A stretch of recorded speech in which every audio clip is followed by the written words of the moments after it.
So, and then there's another type, weathering deposits. So far, we've talked mainly about agents like water or volcanic fluids or magma that concentrate elements. But there's another opportunity for us to think about concentration, and that is by taking something away.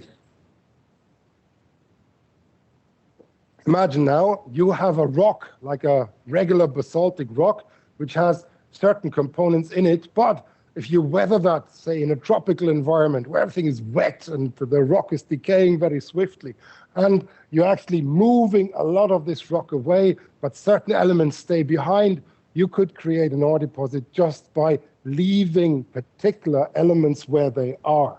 And this is one of the main sources for aluminium, and this is bauxite. Bauxite is a residual deposit once the remaining materials of a weathered rock have been washed away.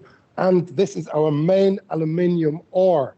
And we're mining it in large quantities in usually tropical areas or areas that have been in the Earth history, had a tropical climate where the basaltic rocks were weathered to a large degree.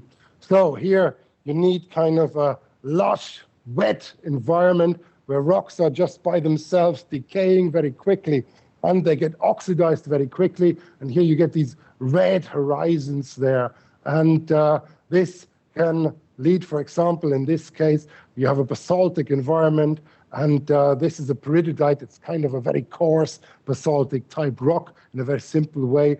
And you're starting to weather this and wash things away in these large watery systems. Then certain elements are not happy to be transported. And aluminium is one of them, and you create super strong oxides of aluminium that stay put. And if you find those, you can actually harvest them. So, for example, there's large bauxite deposits in Asia, in India, for instance. And you might or might not know, there's a lot of glacial melting in Iceland these days, and that makes for a lot of cheap hydro energy. So actually, they're shipping bauxite ore all the way to Iceland to smelter it there. And then they're shipping it back to India to make things from it. So, well, whether this is sensible or not, that's a different discussion, but it's certainly economical. It's actually so cheap, the energy in Iceland, and aluminium smeltering is very dirty and very expensive. It costs a lot of energy, that this is really what's happening.